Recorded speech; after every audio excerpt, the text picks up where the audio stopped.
This is Dennis Raimondi with the Coffee League, found at thecoffeeleague.com, bringing you all things related to coffee, everything from the farm to the cup. And today on our show is Elle Jensen.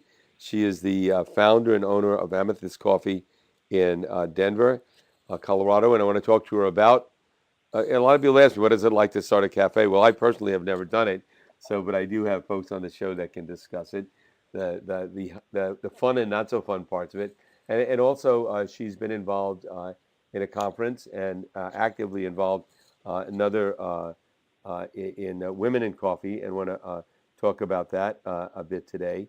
And so, Elle, thank you so very much for taking the time to come on my show today. Yeah, of course. Thanks for having me. Yeah, and one thing I wanted to ask is your cafe, Amethyst. I believe the name came from because your father's birthstone is amethyst. Is that right?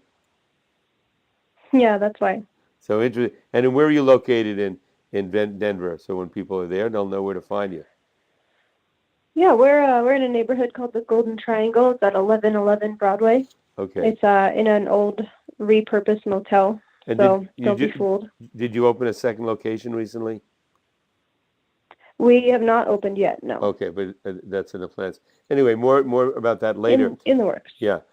You started your as a student at Berklee School of Music in Boston, which is a great school for people, especially in the area of jazz, but in all areas, I guess. And I'm wondering how you went from that, being a student of music, to the coffee business. I mean, I've worked in the service industry my whole life. I guess not my whole life, but since I was pretty young, and making coffee and being a server and bartending a little bit kind of put me through college. So after college, I realized that it was a little bit easier for me to do service work in the way that, a profession or a career requires. And it's a little bit easier for me to kind of keep music as my own personal thing. Mm-hmm. And then you went, then when you decided to open a cafe, had you been working as a barista, or what got you in that direction? Sure. Yeah, I've been a barista for quite some time, maybe 5 to 7 years. At that point, I kind of lost track. Mm-hmm. I had managed a couple cafes and kind of helped set up a couple coffee programs around, and wasn't really, owning a cafe was not never, but it was kind of like that thing you talk about when you're like, oh, if I had a coffee shop, I would do this, or, and it wasn't really serious talk, just because there's so many logistical things that go into it, that I was like, I don't know that I'll ever do that. But I got to a point where I kept watching myself and my friends and people that I really respected professionally get treated pretty poorly. And on the customer facing side of things, and it's not, I don't think it's an intentional poor treatment, but it's kind of just the industry standard of oh, I need this to get done, and you're on salary, so you're just going to get it done regardless of how often you work. And, those sorts of things, overworked, underpaid sort of problems. And I was like, I think that a coffee company could exist. And I do think there are some others out there. But I think it's way more possible than people think to meet your bottom line goals and also pay your people more, and kind of find ways to keep them on board and to really value them as people and not just as, a set of hands that can do a job. Mm-hmm. So you had a very specific idea, if you did create a cafe, what its mission would be, and sort of the philosophy of how you would run it. And then when you started really seriously thinking about doing it, did you do a big assessment in terms of where to open the cafe, where to start it, or did that sort of fall into your lap? Yeah, I didn't do much assessing, which after the fact was maybe the wrong idea, but luckily it's worked out for us. But yeah, my landlord at our first cafe is really incredible and really understanding of what a small business infrastructure looks like. So it was kind of I don't know if it's luck or whatever you want to call it, but we have had a really good experience with even with my naivety in the realm of foot traffic and analytics and business things. Okay, so when you started, okay, you open your doors, you start the cafe. Were you it? You had no employees at that time, right? It was just you? Yeah, mostly. I had one woman who had worked with me before. She worked 1.5 days a week. So not a ton, but she was very helpful and is a really good friend of mine. So it was really nice to have at least a little bit of support. But she was also in school and pursuing her own career path. So it was a little bit of a different dynamic. And, I knew that wasn't a forever thing for her, but I was super grateful for her presence in those first couple months. Right. And what were some of the things that took you by surprise? Or if somebody were to start a cafe, next week and they came to you and said, hey, give me some advice, what should I expect? What are some of the things that you might tell them?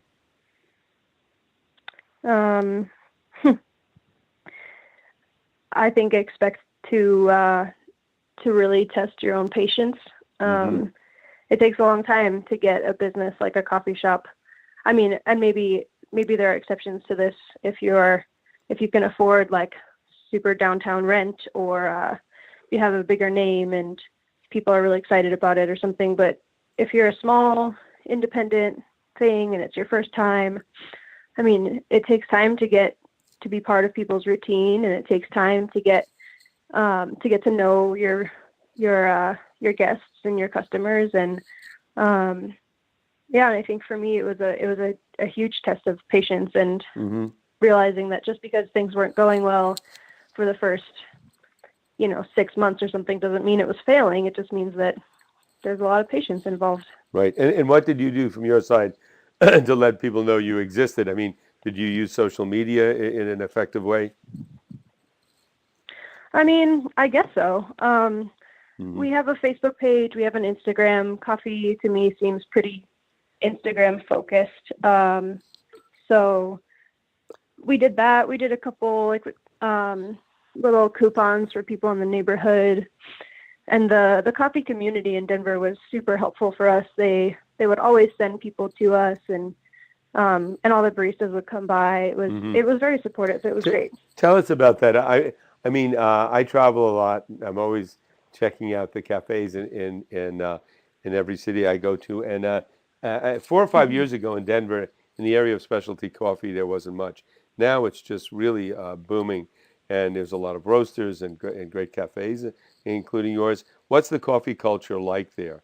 Yeah, you mentioned that people were supportive, but in general, how would you describe the coffee culture in Denver? I think that, I do think it's very supportive. I think, like you mentioned, it's growing, and it's still very small, and it feels very intimate, I think. I don't think there's a shop that I don't know or haven't been to, and there's certainly some that I go to more than others, mostly based on proximity and what areas of town I spend time in. But for the most part, I have most of the cafe owners' cell phone numbers in my phone, and we can freely text each other and say like, hey, who are you using for this thing? Or like, do you have a better idea for this? Or like, I bought this sign. Is it funny or is it stupid? Or just like little things like that. Right. And then I think on any given day, we have a handful of baristas that come into Amethyst, and my staff and I try to make the rounds and go see people and try everybody's stuff. So for the most part, I really love being a part of this community. Right. And have you found since you started till now that the customers coming in are become more sophisticated, or their tastes in coffee and what they're looking for are changing? I think on a general whole, yes. I think a lot of times there's still specific demographics of people who don't understand what we do and what specialty coffee is, and don't, and I guess it's not that they don't understand, they just don't care for it, but they insist on making their opinion about it known to us, which is frustrating because we're not 7-Eleven, we're not Starbucks, we're not, but like both of those things, if that's what you want, both of those things are good. So I would just encourage people to drink the coffee they want to drink and not try to, give baristas a hard time for doing what they do. Right. I've seen that here, there, and everywhere. And I guess that comes back to what you said before about having patience. Yeah, totally. Just working through it. Tell us about, you started something called the Cherry Roast Coffee Competition. I hope I'm getting the phrase right. And is that right? And what's that all about? Yeah, you're totally right. Cherry Roast is a barista competition for women's transgender, gender non-conforming, and gender queer baristas. And yeah, I guess it stemmed from me competing a couple years and having a lot of women come up to me and say, like, "You're so brave, I could never compete," or things along those lines. And me wanting to figure out how to facilitate a way to make those people feel more comfortable and more visible if they want to be more visible. And I realized that saying that it was just for women, I didn't realize it was through a lot of help from the community and just paying a little bit more attention that having a competition just for women was just as alienating for different parts of the community and wasn't actually that helpful. So the first year it was just for women, and then we opened it up to the first 2 years, and then we opened it up this past year to a broader gender spectrum, which has been tricky. It's been hard. There's some people in Denver who have given us some coffee people in Denver who we've gotten some heat from for it, and that never feels great, but also I know that it's the right call. So right. Now you mentioned that you had been in some barista competitions earlier on. Did you find those competitions being unfair to women? Did you find certain challenges there? I think that. And I want to say, do you think it's changing? But go ahead, yeah. Yeah, I think that maybe at that time when I was competing, nobody was really talking about that. So, and I was so new to competing that I was so flustered and just a little. I didn't really compete with a ton of support the first time, so I was just trying to keep my head above water in a way. Right. And I think that the past maybe 2 to 3 years, some of the comments and feedback that I've seen, women and gender nonconforming and gender queer, those are the specific, I can think of specific people whose feedback I have read. And yeah, I've seen some pretty unfair feedback, and I've seen some, I think the other thing is that when I was competing, the thing I do remember is meeting some of the competitors that did well and watching their routines, who happened to be white cisgender men. And yeah, I was pretty disappointed, to be honest. I was pretty underwhelmed and didn't feel like, I never really felt like they were the person that I was excited to have potentially represent myself and my community. But it kind of felt like that was just the way it was. Right. Well, this is recording is being done in April of 2018. Next week, I'll be there at the Seattle Coffee Expo, and there's the U.S. Barista Championship. And Andrea Allen, from Onyx, the coffee roasters, who I interviewed her recently, and she came in second the last 2 years, and she's the odds-on favorite, I would say. And I hope, I think that the women are starting to penetrate those, those competitions and winning, and I think more of that'll happen, and things are moving. It seems in a positive direction. You have a much better perspective on that than I do, but we're starting to see more, and hopefully that'll change. Along those lines, you recently participated in the Coffee Women Houston. There was a conference there, and you and I think Kristen Wade were the two of the keynote speakers. Tell us about that conference. Yeah, I mean, it was great. I was feeling a little nervous before we went. Mm-hmm.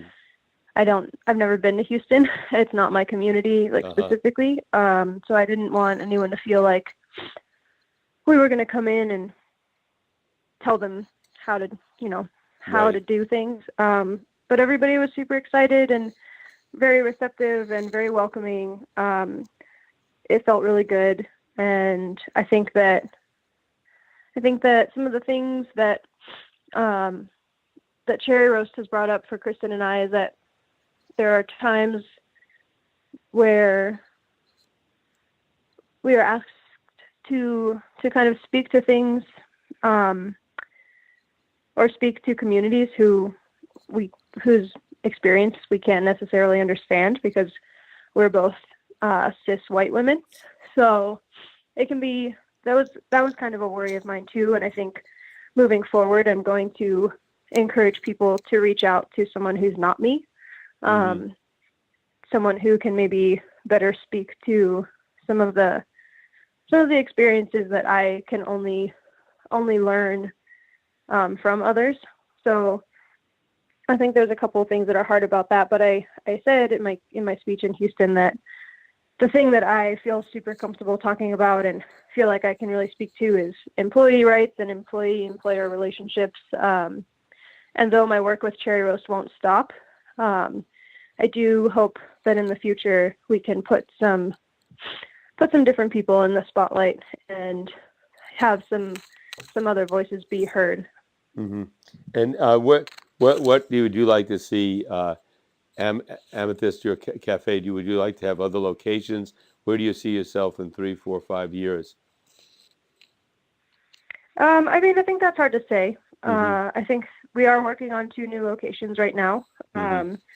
So I imagine for the next 3 to 5 years, we'll be working on just making sure that the 3 cafes that we have are going well and doing what they're supposed to be doing. Mm-hmm. Where do I think you? that it works better for. Yeah, go ahead. Go ahead. Sorry. You think it?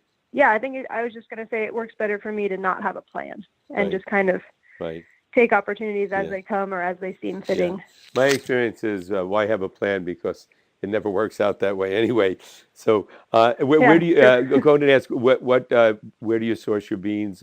What beans do you carry and use at your cafe? Yeah, we so Commonwealth Coffee Mm-hmm. Roasters out of Denver, Colorado is Right. our house roaster. So we have them all the time. Jason is wonderful and is a good friend and does a great job. And I think he roasts some of the best coffee in the country. And then we have a rotating out-of-state guest roaster that we change quarterly. So right now we have Parlor Coffee from Brooklyn. We're about to announce our next guest roaster in a couple weeks, so stay tuned. Great, great. So you have it, and then I often ask this of guests: what is your coffee consumption habits like? How much and how do you drink your coffee on a daily, weekly basis? Yeah, I don't drink a lot of coffee anymore, to be Mm-hmm. honest. Not that I try to save my coffee consumption for times when I'm tasting or Mm-hmm. when I'm going to visit someone or Mm-hmm. something like that. So I don't drink a ton of it. But I'll have to. I am still, addicted. So there's that. So I have probably at least 1 espresso a day, and Mm-hmm. if I'm working, a couple sips of drip coffee to make sure it's tasting good. Mm-hmm. But I don't get quite so caffeinated as I used to. Right, right. A couple of more questions. What do you like most about your job, and what advice would you give to somebody that's thinking of opening a cafe? My people, my staff, they're Mm-hmm. my favorite part of my job. Um, and I love making coffee, and I hope Mm-hmm. that I don't ever have to be the owner that doesn't make coffee anymore. Mm-hmm. It kind of comes in seasons for me now, but I have an incredible staff, and my advice to to people wanting to open a cafe is to make sure that your staff is your first priority. Even if, sometimes I think it can be hard to try to convey all of the information that you want to convey as a cafe owner, or be transparent all the time, because sometimes it's like, hey, this month we had to spend $2,000 on a new whatever. So like, there's not extra money or there's not extra anything. But finding ways to make sure your staff feels valued, even if it's not necessarily financially, but it should also be financial if you can. But yeah, just keeping that at the forefront and maintaining that as a top priority, I think is maybe the best thing that I have ever thought of. Great. Well, thank you so very much, Elle, for your time. We're talking with Elle Jensen. Sure. Again, Amethyst Coffee in Denver, Colorado. If you're in Denver, absolutely stop by, and appreciate your time, and hopefully you come back on the show sometime. Yeah, that would be great. Thanks for having me. Thank you.